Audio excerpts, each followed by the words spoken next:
नमस्कार दोस्तों। हमने जो पिछली क्लास में हमने बात की थी चंबल और बनास, दोनों नदियों के ऊपर हमने डिटेल में बात कर ली है। आज हम कुछ ऐसी नदियां हैं जिनके ऊपर हम डिटेल में बात कर लेते हैं और कल इस नदी तंत्र को हम पूर्णतः क्या कर देंगे, समाप्त कर देंगे। जैसे मैं बात करूं आपके, एक नदी आती है। अब ज्यादा नदियां वैसे बची नहीं है। जो मेन नदी आती है वो होगी, जैसे कि मैं बात करूं मैनाल नदी की। मैनाल नदी दोस्तों, इसके उद्गम की मैं बात करूं। उद्गम उद्गम होती है कहाँ से? भीलवाड़ा से। ठीक है, भीलवाड़ा से उद्गम होती है। और जो ये संगम बनाती है, क्या संगम, वो कहाँ बनाती है? बिंगोद नामक स्थान पर। बिंगोद नामक स्थान पर, ठीक है। और इसके ऊपर एक जलप्रपात है, क्या जलप्रपात, जो आपको याद रखना है। और उस जलप्रपात का नाम है मैनाल जलप्रपात, जो कहाँ है? आपके भीलवाड़ा में है। पहली बात क्लियर। कैसे क्या बनाता है? ठीक है, ये सारी बातें भीलवाड़ा की है। कहते हैं ये कि त्रिवेणी संगम बनाती है। क्या बनाती है? त्रिवेणी संगम बनाती है। ठीक है। जो आपकी ये बनास है, बनास में एक तो आपकी आती है बेड़च, और एक आती है आपकी मैनाल। मैनाल, ठीक है। एक आती है बेड़च, किस में आती है? बनास। कहाँ आती है? बिंगोद नामक स्थान पर। कहाँ पे? बिंगोद स्थान पर। जो क्या बनाती है? त्रिवेणी संगम बनाती है। क्लियर। एक तो आपको ये नदी याद रखनी है, ठीक है। एक हम बात करें बेड़च नदी की। अगली इसकी बेड़च नदी, वेरी इंपॉर्टेंट नदियों में से एक है ये। देखो, बेड़च नदी की मैं बात करूं,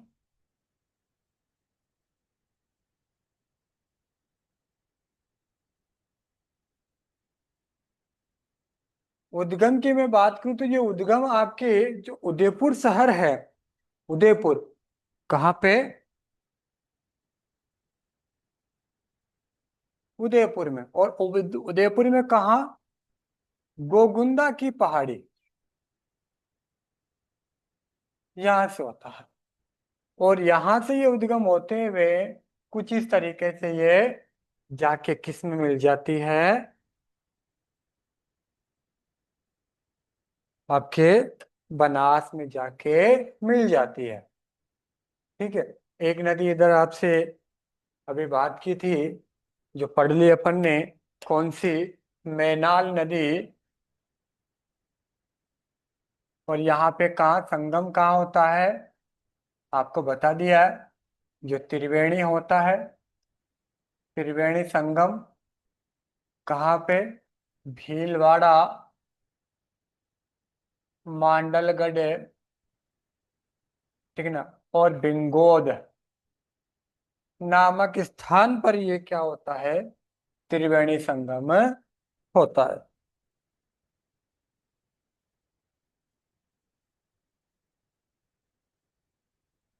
ठीक है दोस्त, मैं बात कर रहा हूं किसकी? बेडच की। किसकी? बेडच नदी के किनारे में बात करूं, ये आपके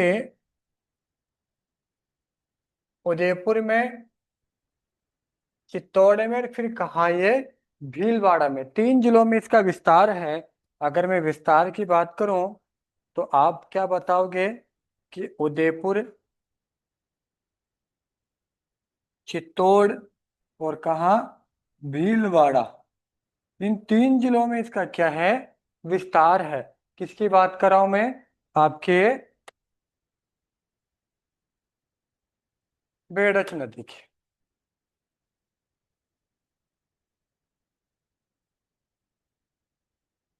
क्लियर।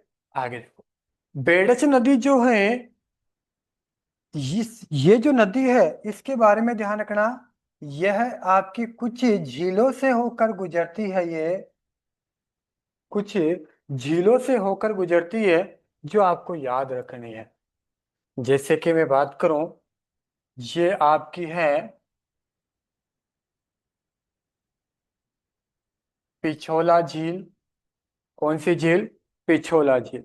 उसके बाद में आती है ये आपकी स्वरूप सागर झील। कौन सी? स्वरूप सागर झील। इसके बाद में आपकी आती है कौन सी? फतेह सागर।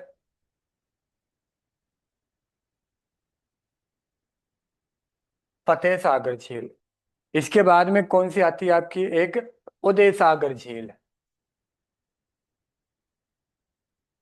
इस तरीके से ये चार झीलों से होकर गुजरती है। कौन सी? बेड़च नदी, जो आपको याद रखनी है, इंपॉर्टेंट बात है। ठीक है। और इस नदी के किनारे आपके सभ्यताओं का आपको क्या करना है? याद रखना है। देखो, एक तो कौन सी सभ्यता? आयड़। कौन सी? आयड़ या आहड़ सभ्यता। ठीक है। आयड़ या आहड़ सभ्यता। ठीक है। एक आपके इसी पे है जिसका नाम क्या? बालाथल। बालाथल सभ्यता। अरे दोनों सभ्यता बेडस नदी के ऊपर स्थित है। कहाँ पे है? बेडस नदी के ऊपर स्थित है, जो आपको याद रखना है अच्छे तरीके से। क्लियर? तो बेडस नदी पर दो सभ्यता, एक यहाँ पे है और एक आपकी ये कहाँ गुजरती है दोस्तों?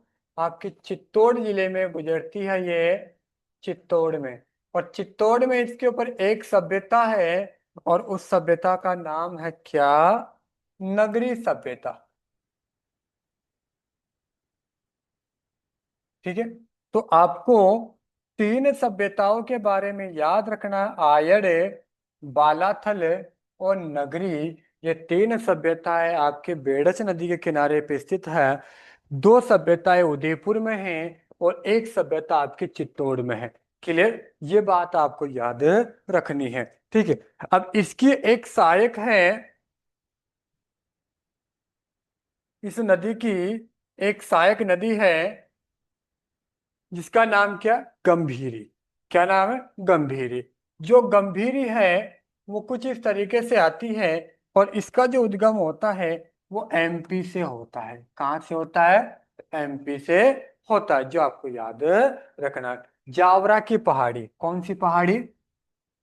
जावरा की पहाड़ी। फिर एमपी से ये चित्तौड़ में बहती है। कहाँ बहती है? चित्तौड़ में।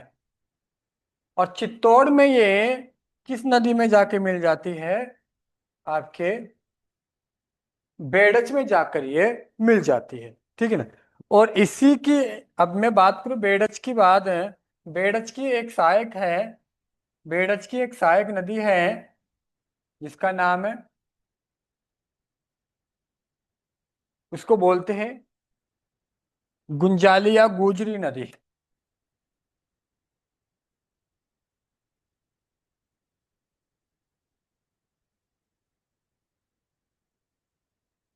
ठीक है। ये नदी आके इसमें चित्तौड़ में आकर मिल जाती है। ये गंभीरी की सहायक है। गंभीरी किसकी सहायक है? आपके बेडच की सहायक है, जो आपको याद रखना है। ठीक है। और इन दोनों नदियों के बीच में, किसमें? आपके बेडच और गंभीरी नदी के बीच में, यहाँ पे, ठीक है, कौन सा दुर्ग स्थित है? याद रखना है। चित्तौड़गढ़ दुर्ग स्थित है। कौन सा दुर्ग? चित्तौड़गढ़ दुर्ग स्थित है इसमें। कौन सा दुर्ग? चित्तौड़गढ़ दुर्ग।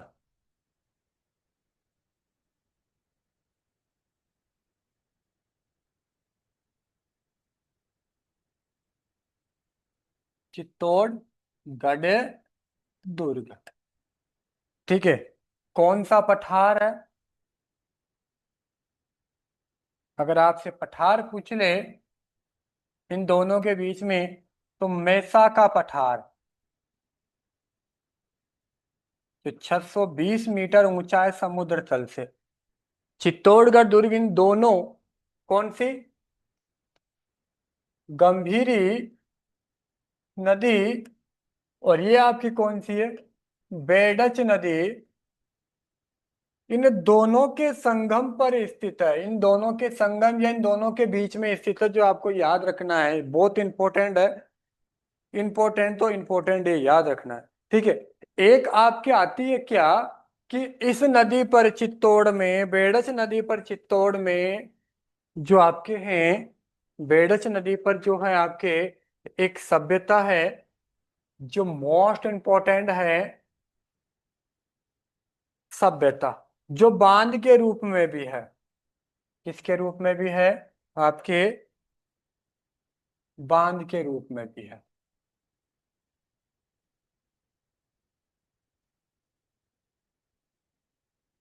क्लियर। और उसका नाम क्या है, याद रखना, घोसुंडी बांध।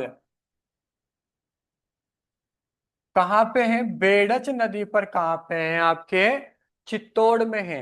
और एक चीज याद रखना, कि जो आपकी बेडच नदी है, इस बेडच नदी पर गोसुंडी सभ्यता भी है, गोसुंडी शिलालेख भी है, गोसुंडी गांव भी है,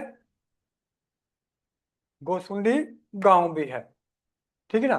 जो आपके एग्जाम में अभी पिछले, जो आरएस का पेपर था एक, उसमें ये आ चुका है।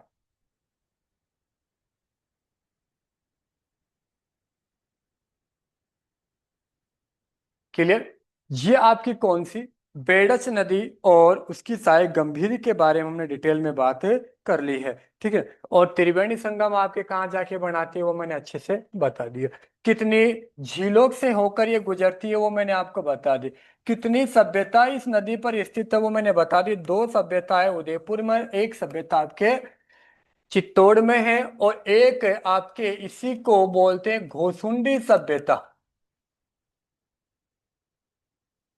घोसुंडी सभ्यता। ठीक है ना।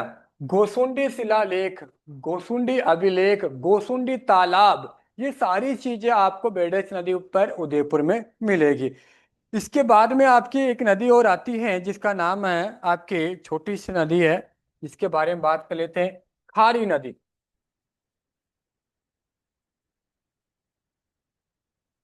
खारी नदी, इसके उद्गम की बात करूं मैं, उद्गम से लेकर इसके बहाव तक मैं बात करूं, तो उद्गम ये आपकी जो होता है, राज संबंध से होता है। कहाँ से होता है, राज संबंध से।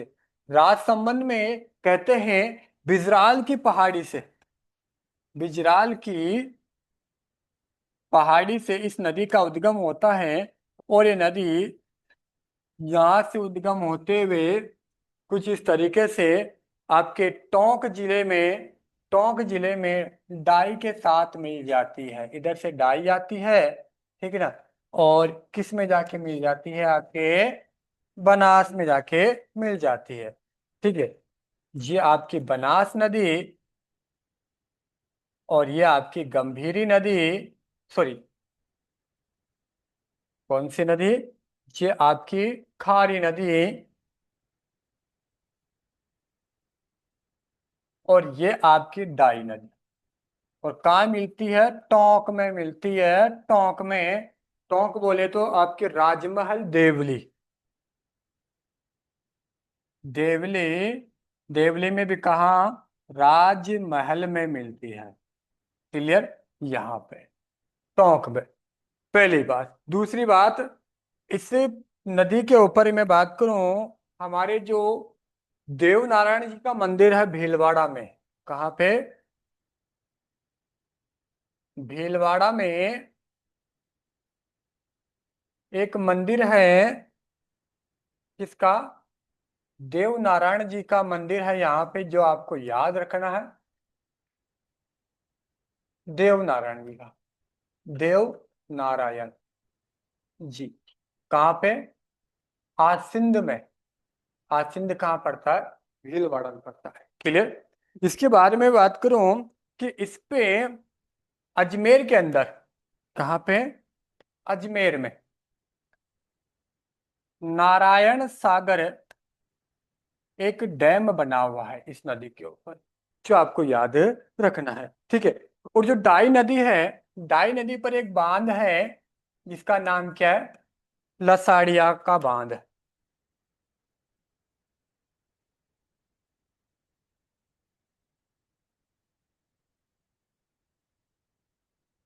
जो कहाँ है? टोंक में है। क्लियर। ये कौन सी नदी है आपकी? खारी नदी है। और इसके ऊपर जो शहर है, ध्यान रखना, एक तो आपका आसिंद शहर जो भीलवाड़ा में है, ठीक है। और एक आपका गुलाबपुरा, वो भी भीलवाड़ा में है। गुलाब गुलाबपुरा जो शहर है वो भी यहीं पे है। क्लियर। ये आपकी कौन सी नदी? खारी नदी। कल हम बात करेंगे बाणगंगा की, और कुछ और नदियां जो बची है छोटी, उन सब की बात करेंगे। तो कल अगली क्लास में मिलते हैं। थैंक यू, धन्यवाद।